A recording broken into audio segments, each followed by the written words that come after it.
Welcome back, you wonderful and amazing people. I'm G. This is G on what? Tonight we're going to talk about the media. There's been some strange ongoings in the media over the past couple weeks, battling with Joe Rogan. We'll get into all that. But, guys, the media, since around the year 2000, has been owned by just a few people. Because back in the early 1980s, there was about 50 different media companies across the country in the U.S. And they owned the majority, they owned about 90% of all movies, television, radio, and print media.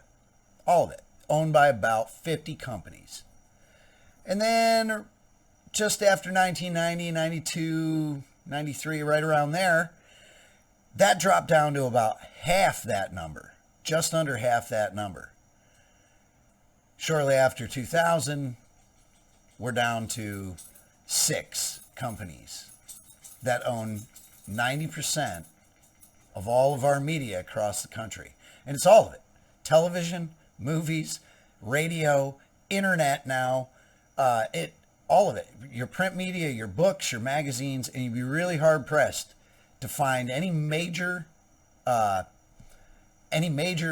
website, business magazine, anything, any major magazine that's not under one of this umbrella. It's pretty frightening. And people wonder why they can't trust the media anymore. Donald Trump even called it fake news. Told everybody that it was fake news. Now, I'm not supporting Donald Trump.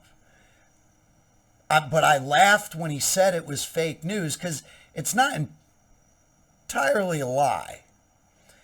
I don't know, it's scripted, has an agenda. And I'm going to start this off with a little example. Now see, as these clips are going through, how many different networks you can spot as they're rolling through, because they encompass all of them. In consumer news, economic factors may take some spring out of the Easter Bunny step this year. Economic factors may take some spring out of the Easter Bunny step this year. Economic factors may take some spring out of the Easter Bunny step this year. Economic factors may take some spring out of the Easter Bunny step this year. Economic factors may take some spring out of the Easter Bunny step this year. Economic factors may take some spring out of the Easter Bunny step this year. Economic factors may take some spring out of the Easter Bunny step this year. Economic factors may take some spring out of the Easter Bunny step this year. Economic factors may take some spring out of the Easter Bunny step this year. Economic factors may take some spring out of the Easter Bunny step this year. Economic factors may take some spring out of the Easter Bunny step this year. Economic factors may take some spring out of the Easter Bunny step this year. Mike Myers says, yeah, baby. Mike Myers says, yeah, baby. Mike Myers says, yeah, baby. Mike Myers says, yeah, baby. Mike Myers says, yeah, baby. Mike Myers says, yeah, baby. Mike Myers says, yeah, baby. Mike Myers says, yeah, baby. Mike Myers says, yeah, baby. Mike Myers says, yeah, baby. Mike Myers says, yeah, baby. Mike Myers says, yeah, baby. Mike Myers says, yeah, baby. Mike Myers says, yeah, baby. Mike Myers says, yeah, baby. Mike Myers says, yeah, baby. Mike Myers says, yeah, baby. Mike Myers says, yeah, baby. And welcome back to the show. I scream, you scream. You know the rest. I scream, you scream, you know the rest. I scream, you scream, you know the rest. I scream, you scream, you know the rest. I scream, you scream, well, you know the rest. I scream, you scream, you know the rest. I scream, you scream, you know the rest. I scream, you scream, you know the rest. I scream, you scream, well, you know the rest. I scream, you scream, you know the rest. I scream, you scream, you know the rest. I scream, you scream, and you know the rest. I scream, you scream, you know the rest. I scream, you scream, you know the rest. I scream, you scream, and everybody knows the rest. I scream, you scream, Oh, you know the rest. I scream, you scream, and you know the rest. If you filled up your gas tank lately, then you don't need us to tell you that gas prices are back on the rise. You don't need us to tell you that gas prices are back on the rise. You don't need us to tell you that gas prices are back on the rise. You don't need us to tell you that gas prices are back on the rise. You don't need us to tell you that gas prices are back on the rise. You don't need us to tell you that gas prices are back on the rise. You don't need us to tell you gas prices are back on the rise. You don't need us to tell you that gas prices are back on the rise. You don't need us to tell you gas prices are back on the rise. You don't need us to tell you that gas prices are back on the rise. Who are you really shopping for this holiday season? It's okay, you can admit it, if you've bought an item or 2 or 10 for yourself. Well, it's okay. You can admit it if you have bought an item or 2 or maybe 10 for yourself. It's okay, you can admit it if you bought an item or 2 or 10 for yourself. It's okay, you can admit it if you bought an item or 2 or 10 for yourself. It's okay, you can admit it if you bought an item or 2 or 10 for yourself. It's okay, you can admit it if you bought an item or 2 or maybe 10 for yourself. It's okay, you can admit it if you bought an item or 2 or 10 for yourself. It's okay. You can admit it if you bought an item or 2 or 10 for yourself. It's okay, you can admit it if you bought an item or 2 or 10 for yourself. It's okay, you can admit it if you bought an item or 2 or maybe 10 for yourself. It's okay, you can admit it if you bought maybe an item or 2 or 10 for yourself. It's okay. You can admit it. If you've bought an item or 2 or 10 for yourself. It's okay. You can admit it if you bought an item or 2 or 10 for yourself. It's okay, you can admit it if you bought an item or 2 or 10. Say for yourself. Hi, I'm Fox San Antonio's Jessica Headley. And I'm Ryan Wolf. Our greatest responsibility is to serve our Treasure Valley communities. The El Paso, Las Cruces communities, Eastern Iowa communities, Mid-Michigan communities. We are extremely proud of the quality, balanced journalism that CBS 4 News produces. But we are concerned about trouble and irresponsible, one-sided news stories plaguing our country. The sharing of biased and false news has become all too common on social media. More alarming, some media outlets publish these same fake stories without checking facts first. The sharing of biased and False news has become all too common on social media. More alarming, some media outlets publish these things simply aren't true without checking facts first. Unfortunately, some members of the media use their platforms to push their own personal bias and agenda to control exactly what people think. And this is extremely dangerous to our democracy. This is extremely dangerous to our democracy. This is extremely dangerous to our democracy. This is extremely dangerous to our democracy. This is extremely dangerous to our democracy. This is extremely dangerous to our democracy. This is extremely dangerous to our democracy. This is extremely dangerous to our democracy. This is extremely dangerous to our democracy. This is extremely dangerous to our democracy. This is extremely dangerous to our democracy. This is extremely dangerous to our democracy. This is extremely dangerous to our democracy. This is extremely dangerous to our democracy. This is extremely dangerous to our democracy. This is extremely dangerous to our democracy. Yes. Yes, this is dangerous to our democracy. You know why? Because you are not giving any kind of fair and balanced coverage on anything anymore. And people are waking up to this, which is why you have people like Joe Rogan that are just taking over. And I don't agree with anybody all the time. I don't. Now, I'm gonna explain to you one of the things that made this happen was there used to be a thing called the Fairness Doctrine. And this was around from 1949 to 1987. And this required, the FCC required that all licensed radio and television broadcasters cover controversial issues in a fair and balanced way. And they were also required to give equal airtime to opposing candidates that were running for office and opposing viewpoints. Now, this is where I want to bring Joe Rogan back in. And I don't want to get this clip because it'll get this shut down. Now, Joe Rogan had a gentleman a while back. He's been controversial with CNN for a minute. And now Joe Rogan's podcast is like the highest viewed show in the world, like TV, radio, anything. And I'll show you more on that later. Well, anyway, he got sick with COVID. He went on Instagram and said, hey, this is what I did. It was prescribed by my doctor. A couple days later, I feel great. The media crapped on him. They completely went after him, said he was taking horse dewormer. I'm sure you heard about it in the news.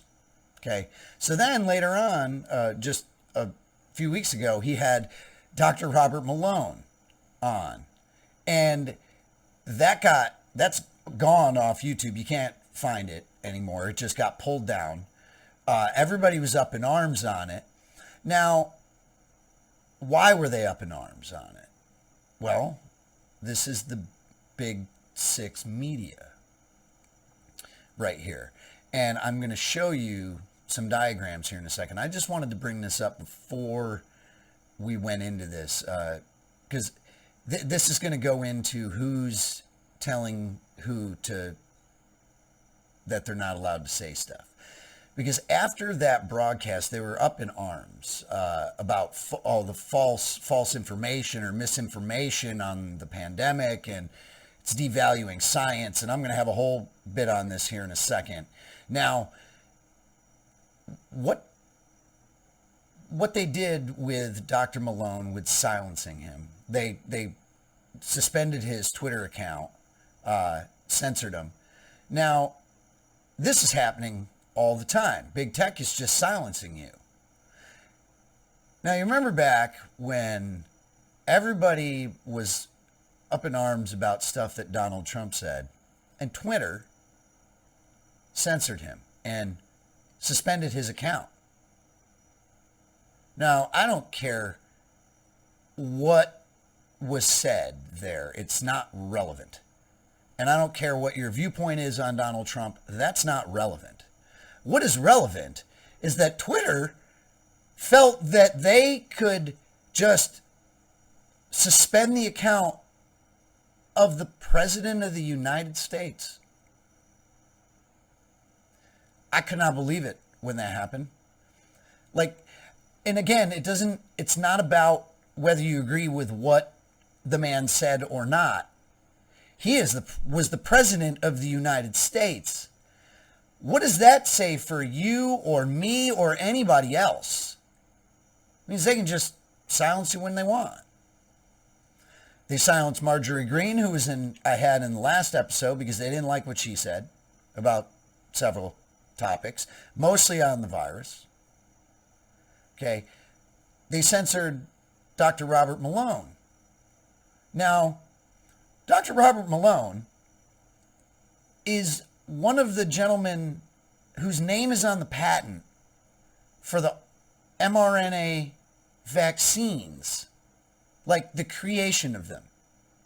Okay? And again, I don't care whether you agree or disagree with what the man says. If he's not allowed to sit at the table and discuss this, who is? And it was because he upset Pfizer. Okay. I'm going to bring up a little diagram right now. We're going to cut over. I'm going to explain to you a little bit more about the Big Six, and then we're going to come back in, and I'm going to cut back to what we were just talking about. Check this out. Okay. So, our Big Six media companies, Comcast, Disney, AT&T, Viacom, CBS, Sony, and Fox. This is not quite correct. Viacom, CBS, their parent company is National Amusement, and these guys and Fox is called News Corp. And AT&T has merged with Time Warner, or is merging with Time Warner. So, yeah, we're going to move over to this little diagram over here where National Amusements is actually named correctly. AT&T is now or is about to be part of Time Warner. Comcast, News Corp, which is Fox, and then Sony, for a grand total of $430 billion annually. Wow. This is how they own all the media. This is a great little, cool, funny little chart that I found. I'm going to leave links for all these things here. But this is a funny little chart, and this is by no means everything. Like, this is by no means everything. Let's just look at the first one, National Amusements. This is who bought CBS and Viacom right here. They own Nickelodeon, MTV, CBS, BET. Look at this. CW, Spike, all Viacom. Print, they own Simon & Schuster, printing company. Like, man, come on. CBS Games. And then you just look at their internet. TV Guide, GameSpot, GameFAQs, TV.com, ZDNet, and CJNet right there alone. Let's go on to Disney. And this is by no means a complete Disney thing. And I've got a whole Disney one I'm going to go over here in a minute. But let's just take a look at this real quick. A&E, ABC, all the ABCs, all the ESPNs. We all know Lucasfilm and Marvel now over there. Vice, the History Channel, all the History Channels. And Hulu is owned in part by 3 of these guys. 3 of the big 6. Yeah, and then in print, they own all the Marvel stuff, all the Lucas books, all the Star Wars books, all the Disney books. Like, it's insane. And then Time Warner just merged with AT&T. So now they have that for their internet over here. Yeah, internet, Time Warner, and now AT&T. And then anytime you see investments or ventures, they just own them, or they've funded it, so they might as well own it. Here's Time Warner, and we've got all of anything that says Warner Brothers, all Looney Tunes, anything that says Warner Brothers, all HBO and Cinemax, CNN, Comedy Central, not Comedy Central, I'm sorry, Cartoon Network, right there. And then you get into print, they got Time Life magazine, DC Comics. Here's all their investments. And by no means are these complete lists. Like, they're not. And we get into Comcast, and they own NBC, part of Hulu, Sci-Fi Network, and a lot of ventures, which are just companies that they've started up, and who knows what half these companies are or what they do. You can look them all up. And then we get in News Corp, which is Richard Murdoch and Fox. Man, I mean, they literally everything you read, everything you see on TV, and everything you hear on the radio is pretty much owned by these guys. It's ridiculous. And then we've got Sony, who, other than movies and music, music, and the PlayStation, really don't have a huge foothold over here in the States. You know, some, but not nearly as much as these other guys. They just make a lot because of the PlayStation and Sony movies. But I mean, you can go through and just look at these. I'm going to leave the list up here. I mean, it's insane how many different companies. You'd be hard pressed to find print media, websites, bigger websites, not necessarily smaller ones, bigger websites, any kind of print media, magazines, books that are not put out by one of these guys' companies. Now, I want to show you this one right here, because this is just Disney. This is all the stuff Disney owns. This is insane. Like, you can zoom in. This is just the Marvel stuff right here. And it's all color-coded for you. This is a fantastic little map of film, TV, print, publishing. It's all here, and it breaks it all down. Digital, whatever's online. Like, this is massive, and it breaks it down into companies. Like, you got the Star Wars stuff, Pixar. Like, it's insane how much these guys own. And then here's all the yellow. Yellow is property and parks. Like, it's nuts. Like, absolutely nuts. They own GoPro.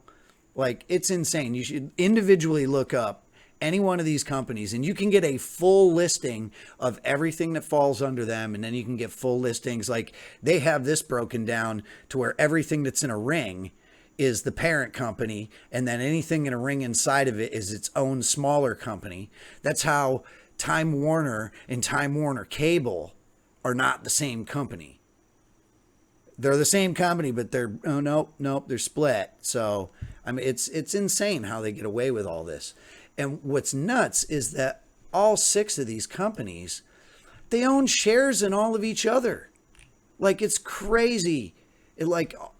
It's nuts. Like, you look at Hulu. Hulu's owned by 3 of them.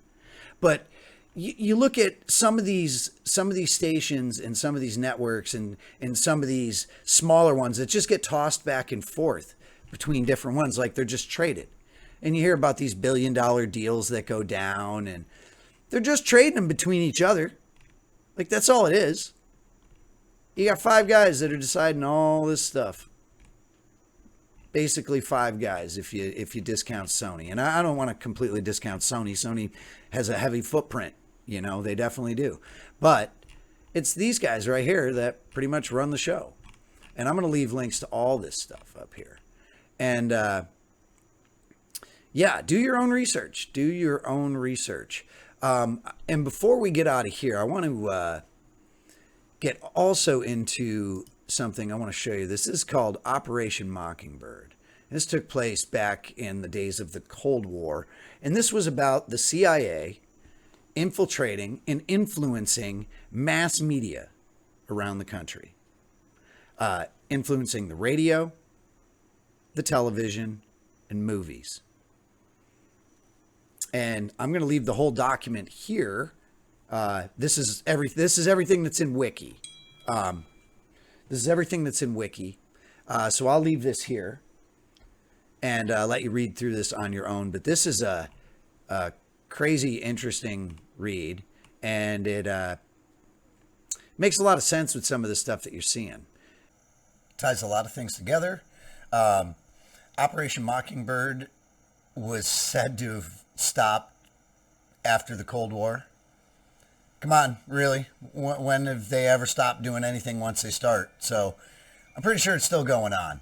I want to go back to Joe Rogan, and I want to show one of the clips that's being very controversial right now. And this is the one that CNN really kind of like just made a big issue out of nothing. And this is the one with the 250 doctors have now signed it. And that's really fishy too. Like, read some of the doctors, like they're dentists, and there's a veterinarian on there. Like, come on, like, for real? Like, come on, let's have a real open discussion about that. That's what Joe Rogan was doing in this show. And yes, he was wrong with his information. But one of the things about Joe Rogan is that he will change his viewpoint if he's shown proper information and facts. And so the way CNN is going to play this, they're going to play this like he's spreading misinformation and, oh, the humanity, how are you? These 2 guys were having a discussion. And the other guy says, no, you're actually incorrect. And he brings up this study. So I'm going to play it, let you watch it, and then we'll go back and analyze it a little more. Podcaster Joe Rogan, who is a frequent spreader of COVID misinformation, was fact-checked on his show in real time. Here it is. I don't think it's true that there's an increased risk of myocarditis from people catching COVID that are young versus increased risk of myocarditis from the vaccine. No, there is. There's both. Well, let's look that up, because I don't think that's true. 12 to 17 more likely to develop myocarditis within 3 months of catching COVID at a rate of 450 cases per million infection. This compares to 67 cases of myocarditis per million at the same time following their second dose of Pfizer. Yeah, so you're about 8 times likelier to get myocarditis from getting COVID than from getting the vaccine. That's interesting. Now, that is not what I've read before, but also it's like, even when we're reading these things, it's like, what are we getting this from? Talk about moving the goalposts. Now, 270 health experts are calling on Spotify to take action, writing in an open letter, quote, by allowing the propagation of false and societally harmful assertions, Spotify is enabling its hosted media to damage public trust in scientific research and sow doubt in the credibility of data-driven guidance offered by medical professionals. Medical professionals, possibly like Dr. Malone, which your network won't even have a conversation with, which is exactly what these gentlemen were doing. That's what Joe Rogan was having a conversation with him about it. And he had more knowledge on it and corrected him. He didn't like check him and put him in his place and like all the humanity. Like, why is it so sensational? They were having a conversation. And what they failed to check at the end, when he's questioning the source of what they got, because he said, that's not what I've read prior to this, you know, and he's a pretty intelligent guy, you know, and has quite a few facts, and not by no means an expert in everything, and I don't agree with everything he says, but these guys are having a conversation, and he said, no, you're incorrect. And so he corrected him, and they brought up the statistic in the study, and so they gave the percentages, and Joe was wrong. And he says, so when he was asking, where do we even get these from? When he looked up at it, they cut the feed right after that, but you don't hear the rest of the conversation. The rest of the conversation was what he was saying was, who did this study? Where did this study arrive from? Where did we get these numbers? Who sponsored this study? Did Pfizer sponsor this study? Like, that's what they went into, and that's what CNN totally just didn't show. It's because CNN has absolutely no ethics. None of these companies anymore. They're all the same company, basically. They all own shares in each other. And what they're lacking is substance, truly. All they give you is opinion, tell you what to think, what to feel, and then they try to shut down anybody that doesn't join to their narrative that they're trying to play off for whoever's paying their bills. Now, this video right here has got a great breakdown of a lot of the different news stations, because it doesn't matter which one. It doesn't matter if you're left, if you're right, in the middle, whatever. Oh, they're going to tailor to you somehow. One of their tentacles is coming down from one of their stations, and they're going to play to whatever you side with. Whatever it is, they're going to play to it. And then notice they try to divide. They do a lot of divisive stuff. And it's all on purpose. It's all tactics. So check this out. It really started in 2016 in the run-up to the last presidential election. I just started becoming very alarmed about the kind of quality and bias of information that people would use to support their arguments to their friends on Facebook. I thought it might be helpful to just kind of map it, like better, worse, left and right. So I just started piecing it together on my own just to explain to my friends. We've had this overabundance and proliferation of online news sources, and most of it is in the area of analysis and opinion. If people understood that the sources they're consuming are actively making them angrier and polarizing them, then they might choose to consume less of that. Otero's chart categorizes the media landscape using two domains: facts versus editorializing, and left versus right-leaning views. It's a two-dimensional taxonomy. So the vertical axis is quality. So in general, the better quality, best quality stuff is at the top, and the lowest quality stuff is at the bottom. The horizontal axis is bias. So you have like your neutral or balanced stuff in the middle. Viewers will recognize big names like CNN and Fox News, but Otero says she's starting to get requests to add smaller outlets too. Extreme partisan sources like Breitbart and Wonkette appear at the ends of the axes. As a whole, the chart provides a frame of reference for a news industry that is growing increasingly partisan. So much of the, the content that we consume right now is, telling you how you should feel about a subject. The stories, like when they break, and then what they, the spin on them, the takes on them 24 hours later, are really revealing. The spin they put on it is very revealing. Well, of course, because they're going to tell you their agenda. Now, you just got to follow the money, usually. Just follow the money trail, whoever benefits. Usually that's who's behind it. And I think that one of the things that our old school media, what they're calling quote unquote legacy media, they've completely lost trust with the American people. They've fed you crap for so long and people are sick of it. And guys like Joe Rogan are crushing it. I'm going to show you this really quick. Well, let's take a look at why the media is, as Luke Rudkowski says, is afraid of Joe Rogan. This is from the Nielsen report, and this is viewers per show in the millions. And Joe Rogan is crushing it with 11 million viewers per show. That's pretty much all the others combined. Not quite. They'd come to about here if you put them all together. Yeah. So, yeah, he gets to pretty much do what he wants, and he built himself, which is absolutely fantastic. And he doesn't have to abide by any of these guys, any of the big six. So he doesn't have to play by any of their rules. He doesn't have to play by their rules, and he doesn't have to jump through their hoops. He's just made his own way. Which is fantastic. And them trying to censor him, like he does a 3.5-hour podcast where he sits down with experts in all sorts of fields.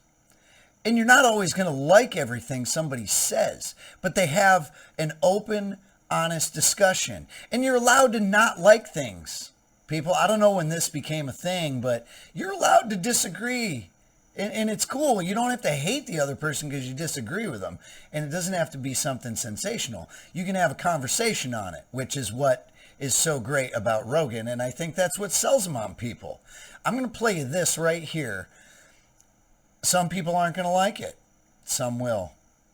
I'm just going to let you decide. I'm just going to give you this because this is Rogan at his finest. I think your feelings are important, but I also think that people have a tendency towards self-indulgence. And if you deny that tendency, if you ignore that fact, you're going to create a bunch of people that think that the world does revolve around every single nuanced feeling that they have. Also, there's this rejection of responsibility and discipline, and this equation. They're equating discipline with not just toxic masculinity, but cruelty. That, you're cruel if you impose discipline or if you encourage discipline. And I say, I follow Jocko Willink's advice. Discipline equals freedom. And I think that's real. And I think that if you can figure out a way to work hard, you will feel satisfaction from the results of that work. It makes you feel better. For a society that's so concerned with feelings, you should be looking at all the different ways that the life that you choose affects the way you feel about things. And if you have really accomplished goals and actually exerted discipline, done things that were difficult to do that you didn't necessarily want to do, but you knew had long-term benefits, that is a part of being like an actualized human. That's a part of being a man. It's a part of being a woman. It's a part of being a person who accomplishes things in life. And we're all engaged in this weird idea. And this weird idea is that you work and you get a certain amount of money for that, but the money's not proportionate to effort. It's proportionate to your thought process, how you find your way through things, problem solving. It's basically a puzzle. And some people find an easy path to that puzzle. You invent something amazing, and then you're insanely wealthy. And people say, well, that's not fair. But it's not about fair. It's about reality. There's a thing that happened. And this one thing that this person created, he sold 1 billion units of this thing, and now he's got a shit ton of money. If you want a ton of money, you should figure out how to sell 1 billion units of something. And people are like, but that's that is reality. It's an uncomfortable reality for a person with no money and no success and no idea for a product that you're going to sell 1 billion units. People don't want to hear that sometimes because they want to hear that you've done enough. You're amazing. You're a winner. You're a perfect person. You don't need to work harder. People need to accept you, and we need the government to step in and fill in all the holes, fill in all the blanks. And this income inequality idea, like there's an income inequality problem in this country. Well, guess what else there is? There's a fucking effort inequality problem in this country. Some people don't put forth as much effort. Does that mean that everybody should work 12 hours a day, 7 days a week? No, it doesn't. It doesn't mean that. But it does mean that you probably can do more. You can probably work harder or think harder. And if you do that, you will be rewarded with success. Not always, because there's a lot of complications to life, and you got to figure your way through these things, and a lot of times you're going to try things and fail. Very real and honest. Whether you like it or you don't like it, you agree with it or not, you're allowed to not like it. You know, if you're offended by it, you don't have to listen to it. A lot of people will feel very inspired by that. And it's something that we've lost in what they now call legacy media, which used to be called mainstream media. I guess they're trying to rebrand themselves. I don't know. But anyway, the legacy media, he wouldn't even have gotten halfway through that in any kind of interview with anybody before somebody was jumping in and yelling at him about something.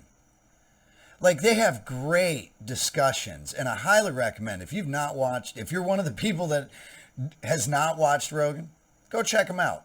Maybe he's not for you.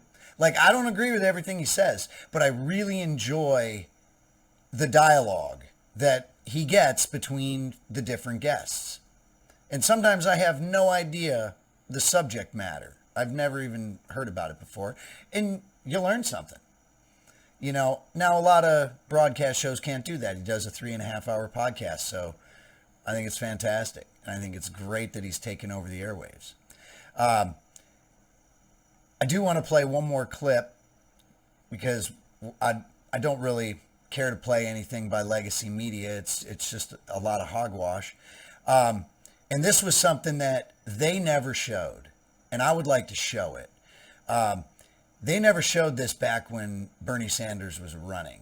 And if you get a chance, I know a lot of people just hated Bernie Sanders right off the start just because of what he stood for. But the man really just truly wanted to go back to FDR politics, which FDR was the longest sitting president we've ever had. And the reason that other politicians created terms for the president, because the people loved him. So that's all he wanted to do. And none of the media would ever even give him 2 minutes. And every time they would just paint him like some lunatic. Well, Rogan had him on. And I just want to play you a short little clip from it. And it's kind of on healthcare. And with what we're in right now, or what we've been going through for the past 2 years, think about maybe what would have happened had things turned out differently, and how the media really railroaded most of his campaign every time that he went out, because they didn't want to hear what he had to say, because it was not part of their agenda. Check this out. What are the misconceptions of you? Because here's the, if you go to the knee-jerk conservative reaction, you talk to people who are not interested in anyone that wants to be a democratic socialist, they hear the name Bernie Sanders, the negative implications are that you are somehow or another going to take their money, right? Is that annoying to you? Yes, it is. Of course it is. And also that I'm Mr. Maduro, I'm a dictator, I love dictatorships and all that stuff. And the truth is, Joe, that if you look at the issues that I campaign on and what I believe on, they are really not terribly radical. They exist in many countries all over the world. For example, we can start on healthcare if you'd like. Is the idea that healthcare is a human right, not a privilege, a radical idea. I don't think it is. It's not. And the truth is, we are the only major country on earth. Many people don't know this.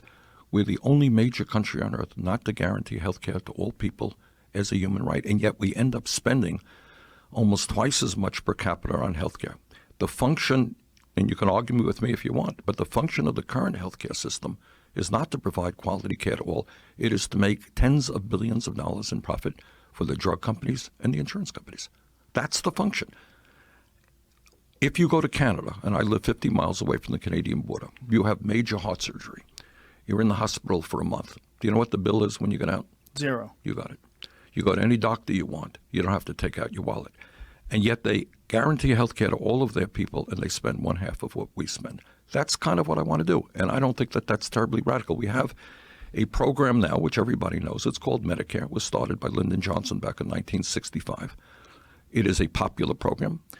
All that I want to do over a 4-year period is to expand it. Today, eligibility age is 65. I want to take it down to 55, 45, 35, everybody over a 4-year period. That's about it. And I want to expand benefits to include dental care, hearing aids, and eyeglasses as well. That's about it. Not too radical. That doesn't sound radical at all. Now, when you say that Canada spends less, obviously they have less people. You mean less per capita? Yes, half per capita. Exactly, per capita. And the quality of care is as good or better. Do they have problems? Yeah, they have problems. Everybody has problems. But overall, the healthcare experts will tell you the quality of care there is as good or better than it is in our country. So what's the hurdle? Okay, I'll tell you exactly what the hurdle is. The hurdle is exactly the same thing as in every other aspect of our lives. It's the power of money. All right, listen to this. Over the last 20 years, the drug companies alone have spent $4.5 billion in 20 years on lobbying and campaign contributions. That's what we're up against. The knowledge, and I mark my words, within a short period of time, you will see TV ads in California, all over this country, demonizing Bernie Sanders. He wants to do this terrible thing to you. He wants to do that. They have unbelievable amounts of money, and politicians are frightened of that power. I'll give you one example. Back in 2016, I got involved here in a little way with an effort on the part of the nurses to control the cost of prescription drugs in California. You may recall that effort. I do. It was a ballot item in one state here in California. Do you know how much the drug companies alone spent to defeat that effort? They spent $131 million on one ballot item in one state. All right. Last year, the top 10 drug companies made $69 billion. A week ago, I went to Canada with a number of Americans who are dealing with diabetes.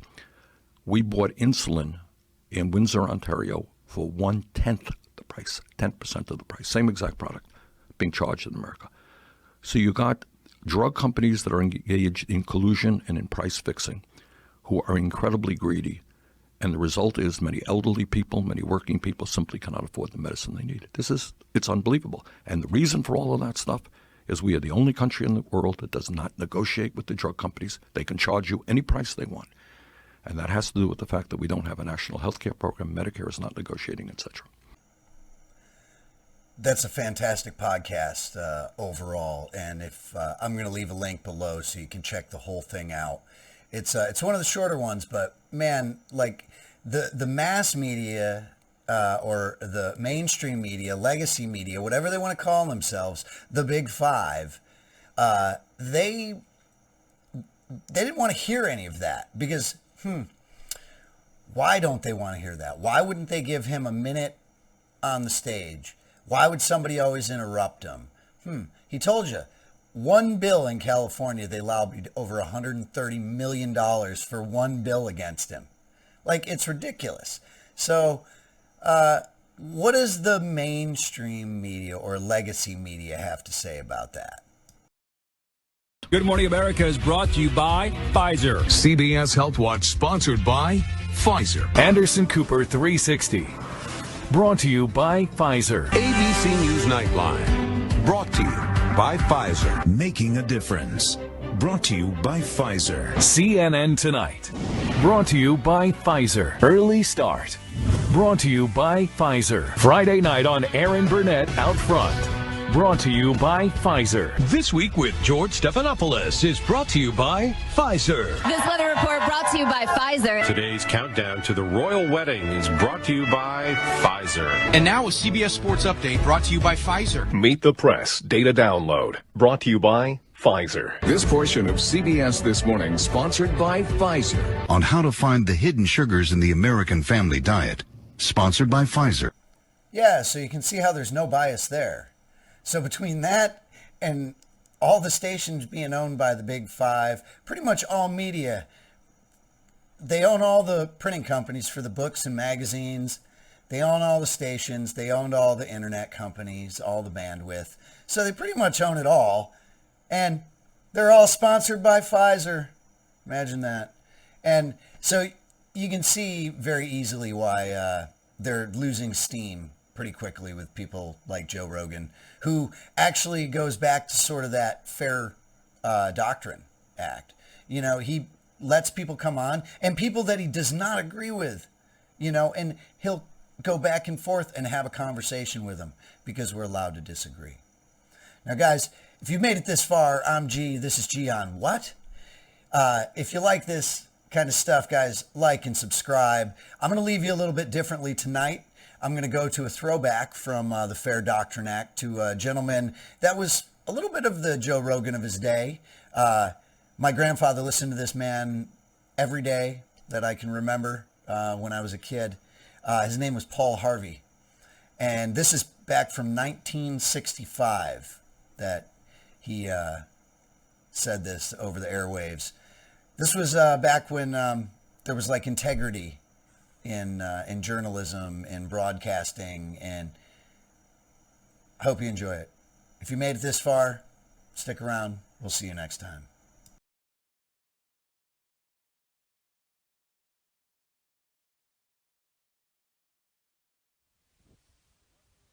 Now then, what makes a nation strong? Taxes?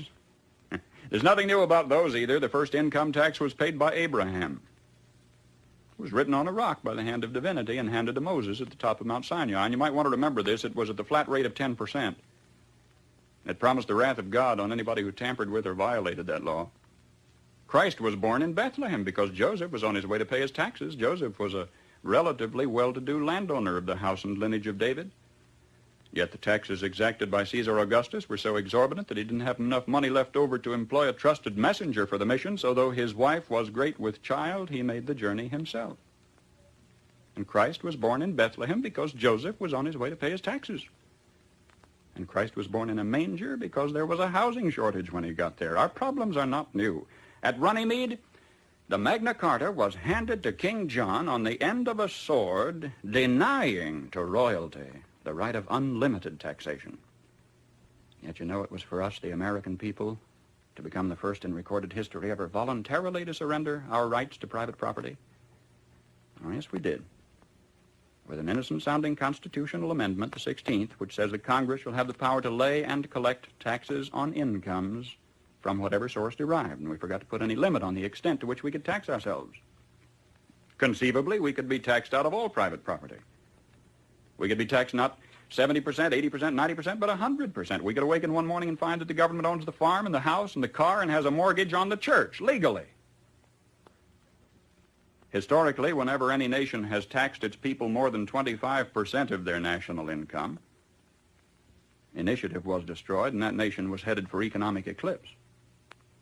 Well, presently, the American people are being taxed 33% of their total income. History says we'll roll forward on momentum for a little while, but we'd better get some more gas in the tank pretty quick.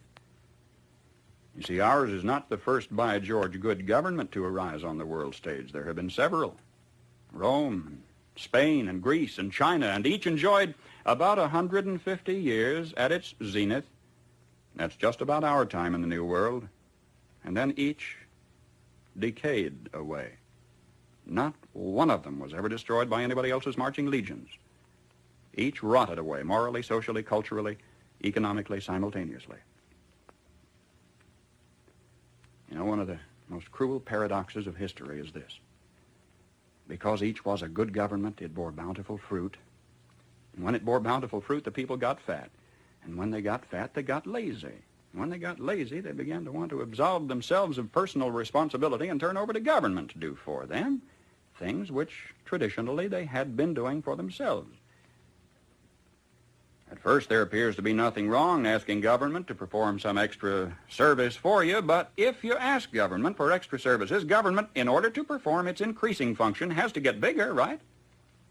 And as government gets bigger, in order to support its increasing size, it has to what? Tax the individual more, so the individual gets littler. And to collect the increased taxes requires more tax collectors, so the government gets bigger, and in order to pay the additional tax collectors, it has to tax the individual more, so the government gets bigger and the individual gets littler. And the government gets bigger and the individual gets littler until the government is all-powerful. The individual is hardly anything at all. The government is all-powerful. The people are cattle. Now, some believe that the need is for a vigorous, strong man to arise on the scene, to regulate and regiment the affairs of men. Yet history tells us there have been several such. Once upon a time, there was a nation great and powerful and good. She was suffering from the aftermath of war, from a depression. And then came upon the scene a leader, an idealist, self-confident, intolerant of criticism. Wisely, he limited his early activities to combating the financial depression. Nobody could argue with that. But in a while, he began to regulate business and establish new rules to govern commerce and finance. Some of them in diametrical disagreement with the God-made laws of supply and demand, but anybody who disagreed with those new rules was promptly fired. The new leader saw that under the old system of free enterprise, landlords prospered, so he levied new taxes to take away their profits and destroy what he called the monopoly of capital. To please laborers, he controlled prices. To win the favor of the farmers, he gave them loans and subsidies. The national debt mounted alarmingly. Whenever anybody tried to tell him that governments, even as people, can go broke when they spend beyond their incomes, he said they just didn't understand deficit finance. Well, what do you say? Did he build on rock or on sand? I say on sand. For you see, this was the story of Emperor Su Tongpo, who led China to its doom more than 1,000 years ago. I am satisfied with all my heart that if Uncle Sam ever does get whipped, here too, it will have been an inside job. It was internal decay. It was not external attack that destroyed the Roman Empire. Starting about 146 BC, internal conditions in Rome were characterized by a welter of class wars and conflicts, street brawls, corrupt governors, lack of personal integrity and moral responsibility. About 290 years after Christ, a Roman emperor named Diocletian took over. He really grabbed the bull by the horns. He took over in a period of turmoil and severe depression. The first thing Diocletian did was call in the gold and close the banks and raise the taxes. He reduced the power of the Senate, delegated its power to a lot of little government bureaus. Do you know they even had a Transportation Act back there prescribing the fee required to rent one laden ass per mile? And at today's rate of exchange, it would have amounted to about 1/8 cent per mile, which meant that in order to make a profit, a jackass would have to carry 5 passengers. That was simply beyond the capacity of the jackass. Diocletian put millions of people on the public payroll, but when this failed to do the job, the country was still in trouble. He asked more personal powers for himself. For a brief while, incidentally, they were standby powers, but then he used them all at once. He froze wages, he froze prices, he froze jobs, he stopped profits. He dictated to the farmer what he should plant, when and how he should sell it, and for how much, and he rationed food. And what happened? The labor market closed down. Incentive was gone. Farm life became dependent on bureaucratic red tape. Exorbitant taxes cost the farmer his land. He kept for himself only a small plot on which he might grow turnips for his family. He lost the rest of it to the state. And without food and with incentive gone, city life stagnated and declined.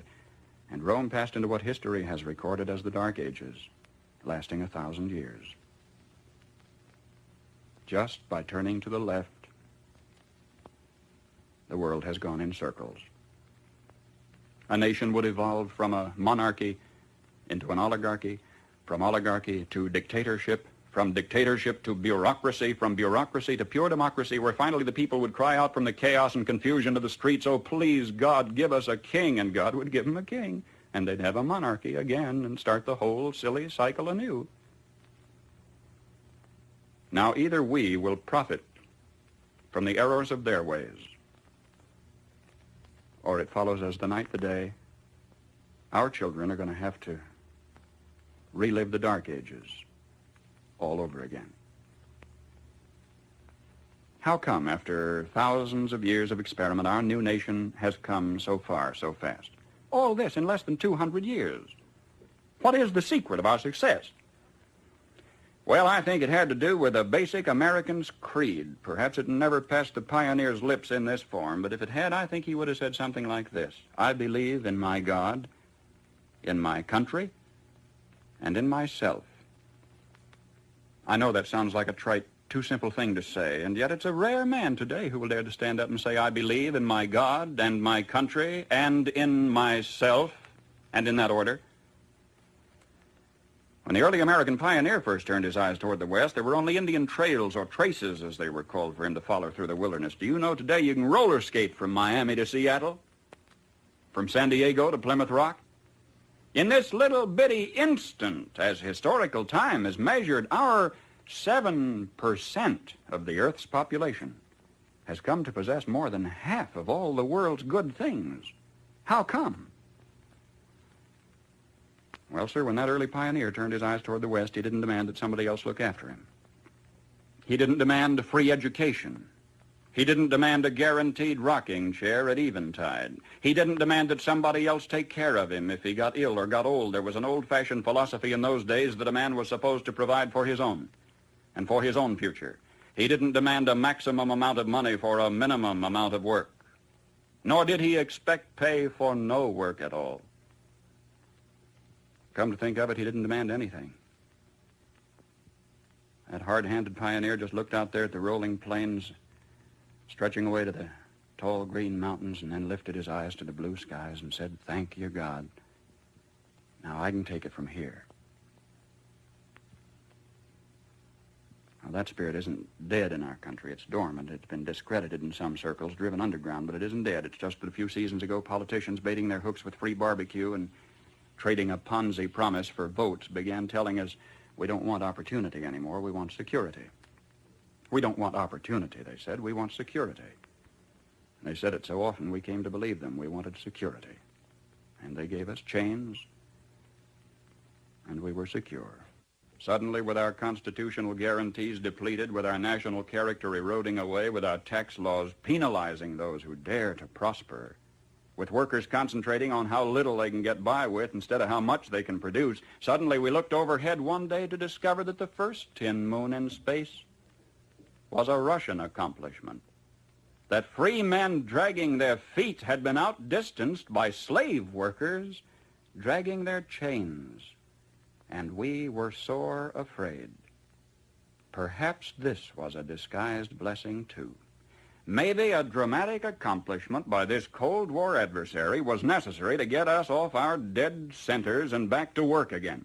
If we can revive in ourselves, then in our youth, something of that basic American's creed, the horizon has never, ever been so limitless. For man stands now on the threshold of his highest adventure of all, his first faltering footsteps into space. 20 years from today, half of the products you will be using in your everyday living aren't even in the dictionary yet. We've got it made. If we just keep on keeping on, we've got it made. And if we don't, we will follow those other great nation-states of history into the graveyard of ignominious oblivion. History promises only this for certain. We will get exactly what we deserve.